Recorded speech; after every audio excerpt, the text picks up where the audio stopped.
আসলে তুমি তুমি এটাও বুঝো না যে ভাবি কি চাই। আচ্ছা ভাবি, দেবর ভাবির মধ্যে যে প্রেম ভালোবাসাটা হয় আসলে এটা মানে সমাজে মেনে নেয় না কেন? দেবর ভাবির সাথে সম্পর্ক তো একটা আলাদা হিসাব থাকে। আসলে এই সমাজ তো আর ভাবির যে কষ্টটা সেটা তো আর সমাজ দেখে না। তো সেই কষ্টটা যদি দেখে তাহলে দেওরই দেখে, আর দেওরের যে কষ্টটা সেটা দেখলে এক ভাবিতেই দেখে। তাহলে দেওর ভাবির কষ্টর কথা তারা দেওর ভাবি ছাড়া আর কে বুঝবে বা কে জানবে?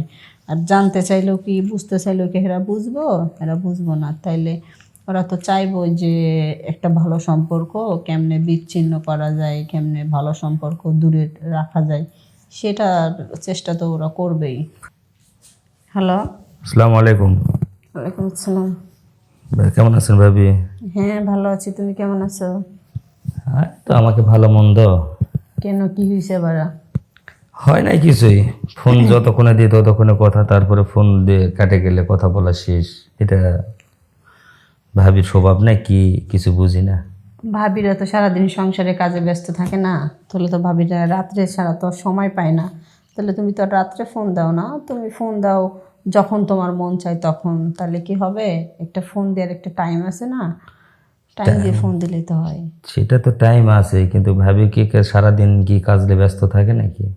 তাই টাইম হ্যাঁ, পাওয়া যায় না। সংসারে কি কাজে ব্যস্ত থাকতে হয় না? এতই ব্যস্ত থাকতে হবে? তো সংসার যত করতেছি তো তো ব্যস্ত থাকাই স্বাভাবিক। সেটা তো বুঝলাম, কিন্তু আমাদের তো খোঁজ খবর একটু রাখা উচিত। যদিও দেবর, তারপরে কথাবার্তা বলতাম। মাঝখানে হয়তো 2 দিন ফোন দেয় না, দেখে হয়তো মন টন খারাপ করছেন নাকি, এই জন্য তো আবার বিরক্ত করতে লাগলাম। না, আমাদের কি মন আছে নাকি যে আমাদের মন খারাপ হবে? সেটা বলি না, মনে কি অশান্তি বা মানে শান্তি বলে কোনো জিনিস? হ্যাঁ, মনে তো শান্তি আর কোথা থেকে আসবে? অশান্তিতে ভরা।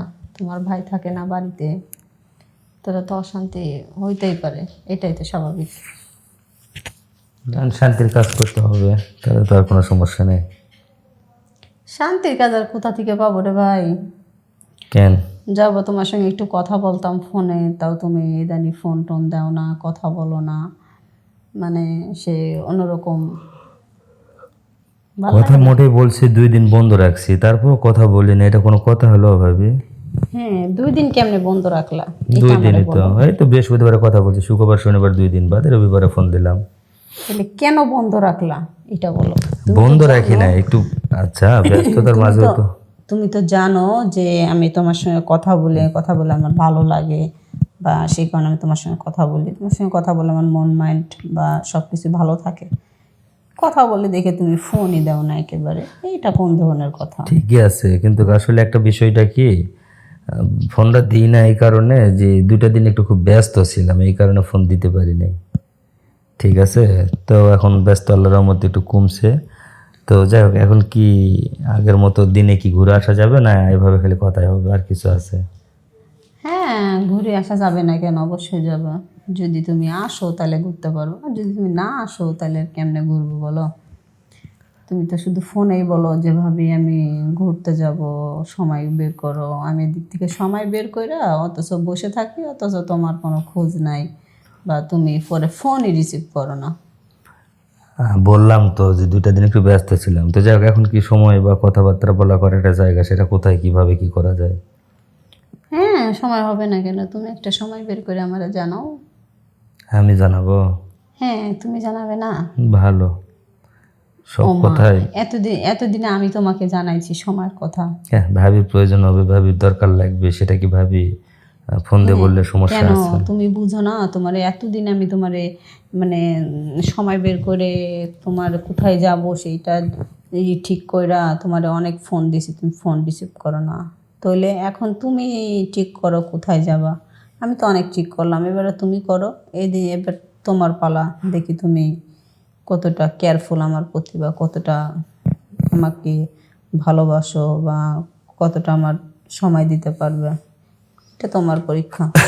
এটা তো বলতে হবে যে সময় দিতে হবে বা আসতে হবে, এই এই মানে দরকার, এগুলো বললে না বললে তো আমি আর আপনার সামনে মানে হাজির হতে পারবো না। আমাকে তো সব কিছু বলতে হবে, তাই না? কেন তুমি তুমি এটাও বুঝো না যে ভাবি কি চাই? আচ্ছা ভাবি, দেবর ভাবির মধ্যে যে প্রেম ভালোবাসাটা হয় আসলে এটা মানে সমাজে মেনে নেয় না কেন? দেবর ভাবির সাথে সম্পর্ক তো একটা আলাদা হিসাব থাকে। আসলে এই সমাজ তো আর ভাবির যে কষ্টটা সেটা তো আর সমাজ দেখে না। তো সেই কষ্টটা যদি দেখে তাহলে দেওরই দেখে। আর দেওরের যে কষ্টটা সেটা দেখলে এক ভাবিতেই দেখে। তাহলে দেওর ভাবির কষ্টর কথা তারা দেওর ভাবি ছাড়া আর কে বুঝবে বা কে জানবে?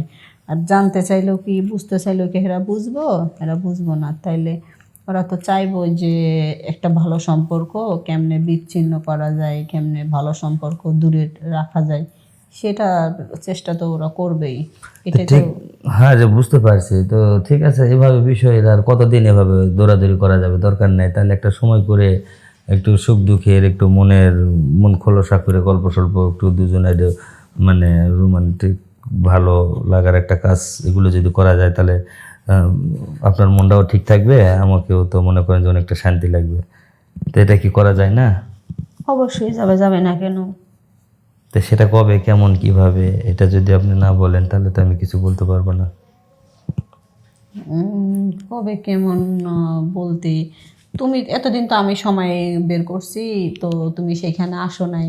এবার তোমার পরীক্ষা, তুমি কখন সময় বের করতে পারবে এটা আচ্ছা, তুমি এখন select যাওয়া হবে কোথায়? তোমার যেখানে ভালো লাগে। না, আমার যে কোনো জায়গায় ভালো না এখন। যেখানে নিরাপদ, যেখানে সেফটি, যেখানে ভালো লাগবে সেখানে যেতে হবে, কিন্তু সেটা কোথায়? সেটা তুমি জানো ভালো। তুমি তো রাস্তাঘাটে চলো, সবার সঙ্গে উঠা বসা আছে বা সব জায়গায় যাওয়া আসা আছে। তুমি ভালো বুঝো না কোন টাকা, কোন জায়গাটা সেফ বা কোন জায়গাটায় কোনো সমস্যা প্রবলেম হবে না। সেটা আমি কীভাবে বলবো বলো? তার চেয়ে বরং একটা কাজ করি, তোমার আত্মীয় স্বজন আছে কোথাও দূরে, কোথাও আত্মীয় স্বজন থাকলে বলো, সেখানে যাই ঘুরে আসি। পাগল, তুমি আমার আত্মীয় স্বজনের বাড়িতে গেলে তো তোমার ভাইরে বলে দেবে। দেবে না তো, চিনতেই পারবে না। অবশ্যই বলবে। তো তোমার পরিচিত জায়গা যদি থাকে তাহলে সেইখানে চলো। আরে আমার পরিচিত গেলে তো ভেজালটা তো আমার এক জায়গায় হয়ে গেল। আচ্ছা ঠিক আছে, শোনো, তুমি কালকে বাজারে বেরোবে না? হ্যাঁ বাজারে বের হওয়ার পর আমার ফোন দিবে, তাহলে তোমার নিয়ে বাজারে যাব বলতে আছে একটা আমার বন্ধুর বাসা আছে, আমি বন্ধুর বাসায় তোমার আমি নিয়ে যাব। আচ্ছা ঠিক আছে? আচ্ছা আর ওখানে যা কিছু হবার দুজনের কিন্তু সেই রকম একটা আনন্দ উল্লাস করে নিয়ে চলবো। এখানে যেন আবার কেউ কিছু আপত্তিকর না থাকে। হ্যাঁ, আচ্ছা। তো ঠিক আছে, আর কিছু বলবা? না আর কি বলবো, তুমি যত স্বীকার করছো যে যাবা ঘুরতে, তাহলে আমার কিছু বলার নাই। যা কিছু হবে ওইখানে যেয়ে হবে। তাই? হ্যাঁ আচ্ছা ঠিক আছে, সমস্যা নেই। তাহলে এখন এই মুহূর্তে রাখি। হ্যাঁ, আচ্ছা, আচ্ছা, ওকে, আল্লাহ হাফেজ। খুদা হাফেজ।